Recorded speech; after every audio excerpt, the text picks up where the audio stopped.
Birshot Morev Rabotai, avec la permission d'Hachem, je vous souhaite à vous tous, la communauté de Montréal, une bonne soirée.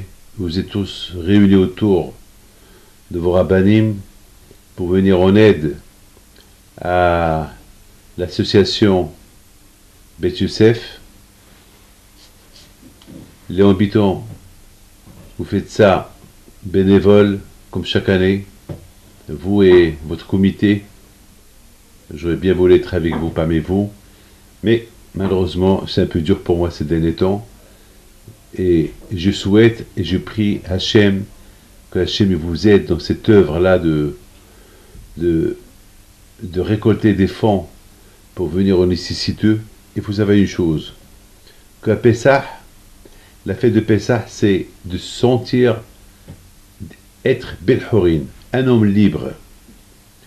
Bon, bien sûr que être libre au niveau matériel, c'est pas pour tout le monde. Ceux qui ont les moyens, eh ben, ils sont dans les hôtels, ils sont chez eux, ils sont invités, ils vont bien se sentir libres. Libres de tout. Libres de caractériser la maison, libres de tout. Il y a beaucoup aujourd'hui, pour ceux qui vont dans des hôtels, ben, ils ferment la maison et ils partent. Ils vont de la maison, ils vont tout le Hametzké là-bas, ils partent. Mais pour ceux qui ne peuvent pas voyager nulle part, et ceux qui n'ont pas de quoi manger, et ceux qui ont vraiment besoin d'être aidés, ceux-là les pauvres. Déjà toute l'année, ils étaient prisonniers de leur pauvreté, alors on va leur ajouter Pessah aussi. Au moins Pessah, ils vont se sentir un peu libres. On va leur acheter de quoi manger. Et ça, c'est votre devoir. Chaque ville, elle a son devoir de s'en occuper de ses pauvres. Il y a une histoire que j'ai entendue d'un rave à propos de un grand tzaddik qui s'appelait Rabbi Chaim Volojin, qui était l'élève du Gaon de Vilna. Ce tzaddik, il avait préparé un cours de Torah, mais il avait un problème. Il avait une question qu'il n'avait pas de réponse. Donc il est parti dormir sans trouver la réponse, et il était un peu perturbé. Et la même semaine, il y avait un monsieur qui était un tailleur, qui était mort. Bon, c'était un tailleur, c'est pas tout le monde qui l'ont fait le kavod, parce que c'était un tailleur, c'était pas un rabbin. Vous savez, on fait le kavod à des gens qui sont connus, des gens qui ne sont pas connus. Bon, ceux qui le connaissent, ils vont aller à son enterrement, et ceux qui ne le connaissent pas, ils ne le connaissent pas. Et bien là, après Volojin, il rêve ce tailleur qui était beau, bien habillé, en blanc, tout gai, souriant. Il lui dit, Abraham, qu'est-ce que tu fais là? Il dit, non, je sais pas. Rien.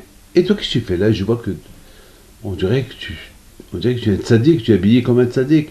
Il dit, ben oui, je comprends rien du tout, mais depuis que je suis là, on m'a mis avec les tzaddikim, avec des gens érudits dans la Torah, les grands tzaddikim, je ne comprends pas. Au départ, j'aurais dit, mais vous êtes trompé d'adresse, de nom. Qu'est-ce que je fais ici? Je dis, non, toi tu es un rabbin, tu es un super rabbin, tu es un grand rabbin, et tu connais ça, et soudainement, je lui dis, mais moi je connais rien du tout, moi j'étais un tailleur. J'étais un simple tailleur, et je vois pas que ma place, je sais pas, je suis flatté d'être avec ces grands rabbins-là. Je ne comprends pas. Il me dit, tu sais, quand tu étais vivant, tu gagnais temps dans ton travail, et tu donnais moitié pour la tzedaka, pour ceux qui étudiaient la Torah, et ceux qui avaient besoin, et la moitié tu vivais avec. Alors grâce à cette tzedaka que tu as fait, ben, tu mérites d'être avec tous ces tzadikim-là. Ça veut dire que lorsqu'on sait que grâce à tzedaka, on achète notre place dans l'autre monde, il faut vraiment courir pour la faire. Et vous savez une chose, il dit à Vital qu'un homme qui fait beaucoup de fautes, il peut tout perdre, sauf une chose, une seule mitzvah il ne peut pas perdre, c'est la mitzvah de la tzedaka.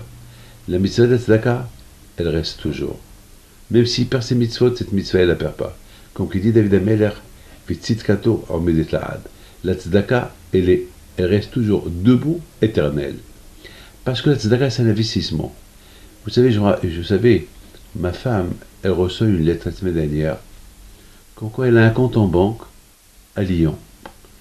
Et nous, ce compte en banque-là, on n'est pas au courant de ce compte en banque-là. On n'est pas au courant. Ça fait 30 ans de mariage, 33 ans de mariage, elle ne se rappelle pas.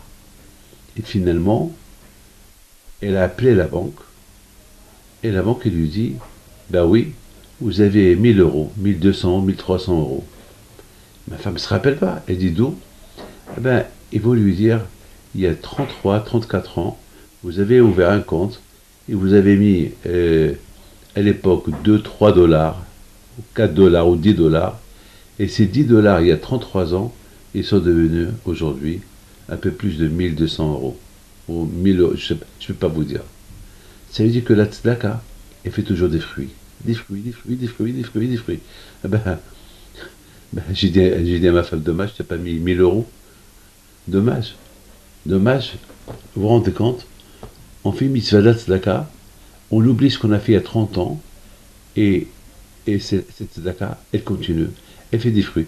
Imaginez-vous que vous donnez à un pauvre la tzedaka.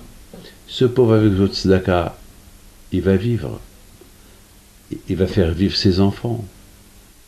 Et après des générations, pourquoi ils vivent?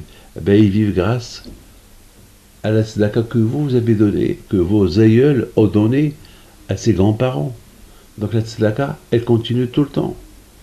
Il y avait une fois Rabbi Himpid alav Shalom, que lui, il a vu au Mela Haïsawira un monsieur qui court. Et Rabbi Himpid, il a vu l'ange de la mort derrière lui.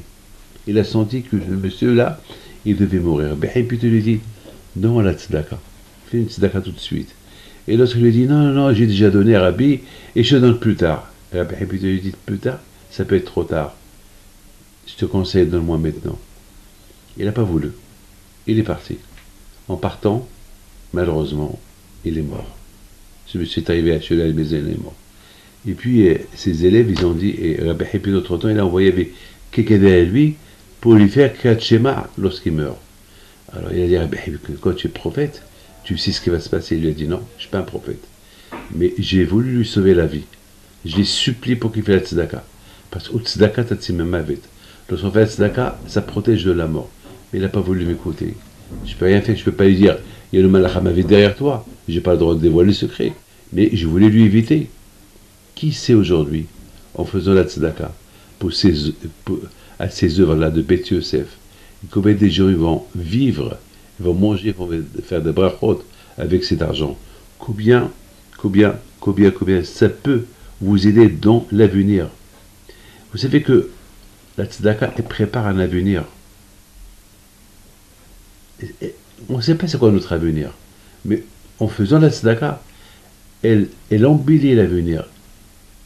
Elle évite un mauvais avenir.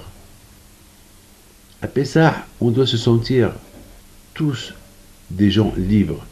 Et pour qu'on se sente tous des gens libres, il faut aider ceux qui sont prisonniers malheureusement, de leur pauvreté.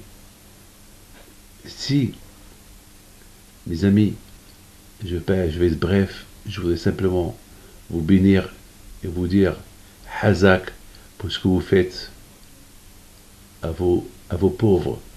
Hazak, la comité de Beth Yosef, et Hazak au Rabbanim qui supporte ce comité. Bisrut Rabbi Hippie de soit avec vous et que Hachem vous donne la santé, bracha, vetzlaha, briout, parnasa tova. Amen.